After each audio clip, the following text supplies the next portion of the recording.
welcome to the Aperture Science Computer Aided Enrichment Center. We hope your brief detention in the relaxation vault has been a pleasant one.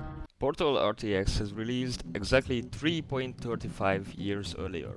Safe to say, a lot has happened since.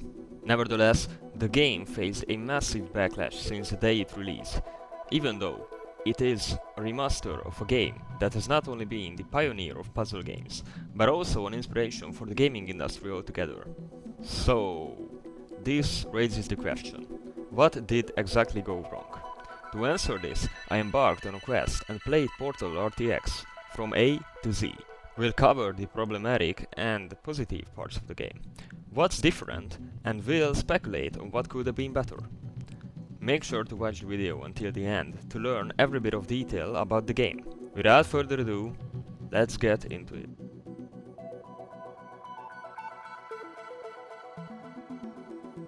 The story that you experience throughout the game is basically the same.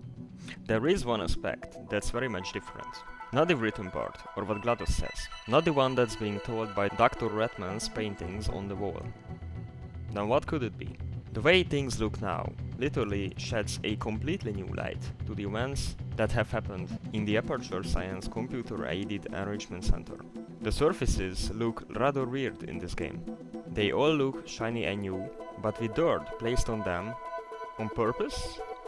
Well, this is rather weird. But looking at the gameplay footage, it's very much visible. The other honorable mention is the presence of extra lights, for instance, on the Aperture Science weighted storage cube. This partly explains why it draws 1500 megawatts. I do like the addition of extra lights, and it was also needed for the full RTX experience. But looking at the full picture here, the main story has not changed one bit. They just added more clues for people to speculate on about what happens and why. I would say the story still is as top tier as it always is.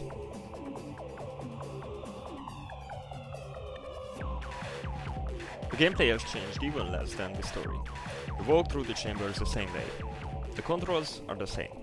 There really is not that much to talk about here, but you might still feel a bit better while playing, thanks to the enhanced visuals. I'd say this can be very appealing to younger audiences, because they are much more used to higher quality visuals than the OG Portal community, for instance. This can invite more newbies, as well as get the former players back into the game to play Portal and experience this masterpiece at its finest.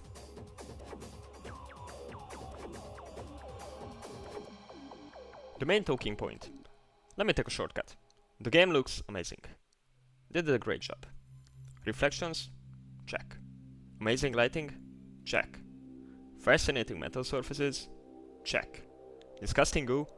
Check.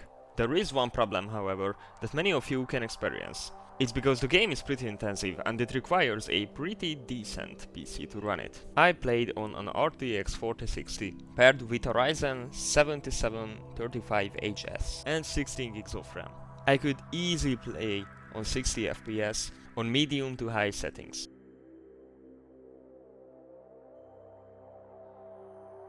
I talked about many things that you might feel completely different about. Keep in mind that this review is 100% subjective and that I can only talk from personal experience. I showcase thoughts that came to my mind while playing, and that's it. Would I recommend the game? Yes, I would, 100%. Would I recommend it instead of playing the original Portal? No. I'd recommend you guys playing it after the original, in case you have missed that one, but if you are coming back and craving for even more Portal, this is definitely the way to go. It needs some tweaks here and there, but it can enjoy it even on a mid-spec PC. So go ahead and play it, but before that make sure to like, subscribe and share your thoughts in the comments. And let me know how I could improve this review style content. Thank you very much for watching and see you in the next one.